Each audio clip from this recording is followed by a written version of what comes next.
So hello everyone, welcome in this video. इस video में Bajaj finance का डिस्कस करते हैं कि क्या सीन है। देखो मंथली चार्ट में ना बजाज फाइनेंस काफ़ी बुलिश कैंडल क्लोज करी है। बजाज फाइनेंस ने देखो इस लेवल का ब्रेकआउट हुआ था, इस लेवल का, और वहां से ही इसने फिर होल्ड करने के बाद ब्रेकआउट दिया था। फर्स्ट टाइम आया था, रीटेस्ट किया और एक अच्छा फिर से बाइंग आई थी वहां पे। अभी ये फिर से उसी बाइंग जोन के पास आया हुआ है। ठीक है, बाइंग जोन के पास आकर इसने फिर से अभी एक बहुत अच्छी बुलिश कैंडल क्लोज करी है मंथली चार्ट में। देखो मंथली चार्ट की जो कैंडल है ना वो काफी बुलिश क्लोज है। ठीक है, काफी बुलिश कैंडल क्लोज है, काफी अच्छी कैंडल है। तो इसके बाद मैं दो चीजें एक्सपेक्ट कर सकता हूँ, दो चीजें माइंड में रख रहा हूँ मैं। एक मैं रख रहा हूँ कि इनसाइड कैंडल बने, ठीक है, इनसाइड कैंडल बने, या फिर यहाँ पे एक अभी और एक बुलिश कैंडल बने, मींस कि ऊपर की तरफ जाए, एक बार हाई तो लगाए, उसके बाद बेशक थोड़ा सा नीचे आकर क्लोज हो जाए। बट दो चीजें एक्सपेक्ट कर रहा हूँ, या तो इनसाइड कैंडल, ठीक है, या फिर मैं एक बड़ी ग्रीन कैंडल फिर से एक्सपेक्ट कर रहा हूँ। ठीक है, इसके मंथली चार्ट में। अभी हम चलते हैं वीकली चार्ट में कि वीकली चार्ट में कौन से लेवल्स दिख रहे हैं। देखो वीकली चार्ट में ये हमारा सपोर्ट जोन था। ठीक है, ये हमारा सपोर्ट जोन था वीकली चार्ट में। और अभी उसके बाद जब नीचे आया ना, back to red candle bank नीचे आया, फिर ग्रीन कैंडल्स के साथ रिकवर किया, एक बड़ी ग्रीन कैंडल मिली, और उसके बाद दो दो वीक इसने होल्ड किया बीच में, और एक फिर से बड़ी ग्रीन कैंडल मिली। अभी जो हमारा एक्सपेक्टेशन होना चाहिए वो होना चाहिए कि इस लेवल के पास एक बार जाना चाहिए इसको। ठीक है, तो इसके बाद अगर फिर से नीचे आना होगा तो नीचे आएगा, फिर इस रेंज के अंदर चल सकता है ऐसे। ठीक है, और एक तो ये चीज कर सकता है। दूसरा मैं ये प्लान कर रहा हूँ कि मुझे यहाँ से लग रहा है कि एक और फिर से इसको हाई लगाना चाहिए, कम से कम इस जोन तक आना चाहिए जो सेलिंग का जोन है, क्योंकि यहाँ पे सेलिंग का तो कोई व्यू नहीं बन सकता फिलहाल, क्योंकि ये काफी अच्छी कैंडल क्लोज है। उसके बाद थोड़ा जो रेजिस्टेंस है वो काफी दूर है थोड़ा सा, तो एकदम से सेलिंग यहाँ पे हम नहीं प्लान कर सकते। मुझे लग रहा है कि इस हफ्ते हमें सोच प्लान करना चाहिए कि एक बार ये इसको हाई टच करना चाहिए, इस हाई को इस हफ्ते, इसी हाई को के करीब इसको एक बार टच करे, उसके बाद फिर प्रॉफिट बुकिंग आ जाए, शूटिंग स्टार बन जाए, कुछ बन जाए, वो अलग बात है, लेकिन एक बार ये हाई टच होने चाहिए मेरे हिसाब से। और ये मुझे इतना स्पेस दिख रहा है कि इसका इतना स्पेस अभी बाकी है, तो उस बेसिस पे हम थोड़ा सा बाइंग की साइड ज्यादा ध्यान रखेंगे इसका, बाइंग की साइड जाने का। ठीक है, अभी इससे पहले जो मैंने लेवल्स दिए थे, मैंने ये बोला था, बताया था कि देखो ये डब्ल्यू पैटर्न बनाने के बाद, ब्रेकआउट करने के बाद, इस नेकलाइन के बिल्कुल ऊपर ही होल्ड कर रहा है। ये इसका नेकलाइन था, इसके ऊपर ही होल्ड कर रहा था। लास्ट में इसने हैमर बनाया था। ठीक है, ये बहुत अच्छा कैंडल था। अगर ये नीचे क्लोज हो जाता तो इस पूरे रेंज के बिल्कुल नीचे क्लोज होता, और अगले दिन जैसे लो निकालता और एकदम से फिर से शार्प गिर सकता था। बट ऐसा नहीं हुआ, इसने ये वापस रिवर्स किया और हैमर बनाकर क्लोज किया, काइंड ऑफ हैमर बनाकर क्लोज किया। तो इसके बाद हमें ये एक्सपेक्टेशन तो था कि ये डब्ल्यू पैटर्न बनाए नेकलाइन के बाद, जितना ये मूव है इसका उतना तो एक मूव होना चाहिए ऊपर की तरफ। और जो यहाँ से चलना शुरू किया था मूव, और अच्छा खासा मूव एक मिला है हमें उतना, तो ये बहुत अच्छा मूव था। डब्ल्यू पैटर्न के बाद ये होल्ड करने के बाद ब्रेकआउट दिया इसने। ठीक है, अगर इसको थोड़ा सा जूम आउट करके देखें तो देखो ये ट्रेंड लाइन भी थी जो मल्टी टाइम टेस्टेड थी। ठीक है, देखो मल्टी टाइम टेस्ट हो चुकी थी ये ट्रेंड लाइन, और इसका ब्रेकआउट होने वाला था वहां पे।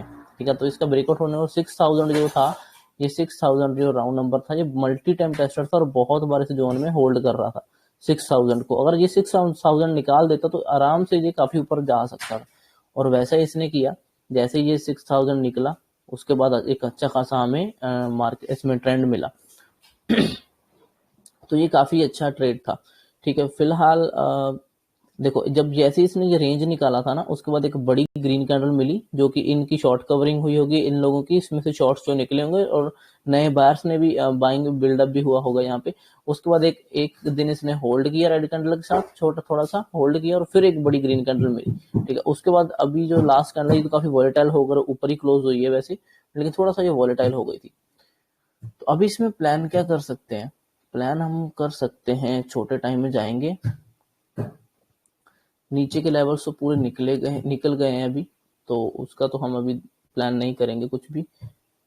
ऊपर की तरफ देखा जाए तो यहाँ से शार्प सेलिंग आई थी, पहले पीछे से लेवल निकालते हैं थोड़ा सा। देखो ऊपर के लेवल से एक यहाँ पे क्लोजिंग गैप पेंडिंग है ना, तो एक हमें हम यहाँ पर लगा सकते हैं कि चलो यहाँ कहीं तक इसको जाना चाहिए। ये लेवल लगा लेते हैं एक, और एक उसके बाद ये। ठीक है, क्योंकि जब भी यहाँ पे होल्ड कर रहा था, इसके बाद एक शार्प सेलिंग यहाँ से आई थी, ठीक है। उसके बाद गिरने के बाद ये हेड एंड शोल्डर सब बनाकर यहाँ पे रिजेक्शन ले रहा था और यहाँ से ही नीचे गिरा था। तो एक ये मेरे पास रेजिस्टेंस लेवल है, उसके बाद ये रेजिस्टेंस बन सकता है, ठीक है। और उसके बाद जो ऊपर के होंगे वो तो चलो बनेंगी। तो उस बेसिस पे थोड़ा सा आप आगे चल के देखते हैं कि उधर क्या हमें मिल रहा है, ठीक है। तो अभी ये इसी रेजिस्टेंस के पास है, देखो अभी ये यहाँ पर कहीं क्लोज हुआ है, तो ये इसी रेजिस्टेंस को फील कर रहा है, इसी रेजिस्टेंस को फेस कर रहा है। लेकिन इसके पास ये ऊपर का स्पेस भी है, अभी यहाँ से भी रेजिस्टेंस ले सकता है। तो हमारे ये दोनों लेवल एक अच्छी जगह पे है। अब भी अगर इसमें देखा जाए तो अभी अगर इसमें देखा जाए तो ये इसका एक ब्रेकआउट लेवल है ना। यहाँ से इसने रिजेक्शन लिया था और फिर यहाँ पे भी रेजिस्टेंस मिला, इसको इसने ब्रेकआउट दिया। ब्रेकआउट करने का ऊपर जाकर थोड़ा सा यहाँ पे क्लोज होगा। मैं चाहता हूँ कि एक बार नीचे आ जाए, यहाँ कहीं से अगर सपोर्ट ले, थोड़ा सा गैप डाउन भी थोड़ा सपोर्ट ले रहा होगा यहाँ पे, तो एक बार फिर से ये हमें बाइंग की तरफ दिख सकता है, बाइंग साइड मिल सकता है और आने वाले टाइम में इस रेजिस्टेंस को भी टच कर सकता है, ठीक है। और अगर ये यहाँ से वापस फेस करके रेजिस्टेंस अंदर आ जाता है और इसी के नीचे लोअर लो बनाता है, देखो ये जो लेवल है ना, इसको ऐसे ड्रॉ कर लेते हैं, ठीक है। अगर ये मान लो यहाँ से फिर नीचे आता है, नीचे आने के बाद यहाँ पर अगर ऐसे रेजिस्टेंस लेगा इस लेवल पर, फिर नीचे आ सकता है। इस लेवल पर हम एक छोटा सा सेलिंग प्लान कर सकते हैं, जो कि इसको फिर से इसी रेंज के अंदर ले आएगा, इस रेंज के अंदर, ठीक है। तो फिर ये यहाँ कहीं तक भी आ सकता है। सो अभी हमें देखा जाए तो थोड़ा सा ना इस वीक में थोड़ा सा अपसाइड पेंडिंग दिख रहा है, बट उसी हिसाब से अगर देखते हैं मार्केट कैसे प्ले करती है, तो यही हमारा एक्सपेक्टेशन है कि एक बार यहाँ से आकर ऊपर जाए। अभी इस लेवल पर देखना होगा कि ये कर क्या रहा है। इसके अगर तो अंदर आ गया, ठीक है, फिर अंदर से रेजिस्टेंस लेने लगा तो फिर ये अंदर की तरफ आ जाएगा।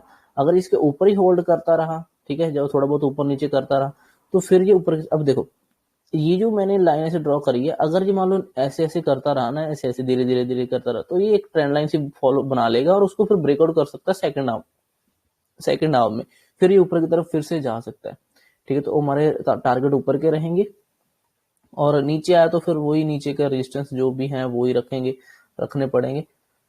फिलहाल तो यही लेवल्स ही हैं हमारे पास जो निकल कर आ रहे हैं। इसको थोड़ा सा यहाँ पर भी एक लगा लेंगे तो भी कोई इतना वो नहीं है। यहाँ पर भी चलो एक लाइन लगा लेते हैं, तो हमारे पास यही छोटा सा जोन आ जाएगा, ठीक है, जो एक अच्छा रेजिस्टेंस दिखाएगा। अभी उसको थोड़ा सा और मैं मॉडिफाई कर लूँ अभी के प्राइस एक्शन के हिसाब से, तो यहाँ पर कुछ ऐसा कुछ ये सही है। उसके बाद इसको थोड़ा सा नीचे कर लेता हूँ, हाँ ये सही है। ये हमारे पास एक जोन आ गया, ठीक है। ये बायर जोन भी बन सकता है, ये सेलर सेलिंग का जोन भी बन सकता है, डिपेंड करता है वो ओपन कहाँ होता है और इस रेंज पे वो कैसे रिएक्ट करता है, ठीक है। सो उस बेसिस पे हम इसको थोड़ा सा देख सकते हैं। तो बजाज फाइनेंस का भी काफी अच्छा है। डेली चार्ट में अगर देखा जाए ना एक बार, तो डेली चार्ट में ये काफी ऊपर तो आया लेकिन स्ट्रेच नहीं हुआ, क्योंकि ये नीचे की तरफ भी एक बार पुल बैक आ गया था, उससे पहले भी रेड कैंडल में होल्ड किया था, ठीक है। तो यहाँ भी ऊपर नीचे हुआ, तो इतना वो नहीं है कि स्ट्रेच हो चुका है, ऐसा इतना भी ज्यादा नहीं दिख रहा है, क्योंकि पुल बैक बहुत बड़े बड़े आ गए थे। तो अभी हमारे पास ये एक पेंडिंग है, ये एरिया हमारा अभी पेंडिंग है, अभी हम यहाँ कहीं घूम रहे हैं। तो मुझे लग रहा है कि यहाँ पे थोड़ा बहुत होल्ड करके इसको फिर से ऊपर की तरफ जाना चाहिए, यहाँ कहीं तक इसको जाना ही चाहिए। उसके बाद फिर डिसाइड होगा कि ये थोड़ा सा बेंड होगा या फिर क्या करेगा, ठीक है। तो उस बेसिस पे देखेंगे। चलो ठीक है, thank you so much for watching this video. I hope कि आपको इसमें थोड़ा सा प्राइस एक्शन समझ आया होगा कि हम किस तरह से समझने की कोशिश करते हैं प्राइस एक्शन को, ठीक है। सो ठीक है, थैंक यू सो मच।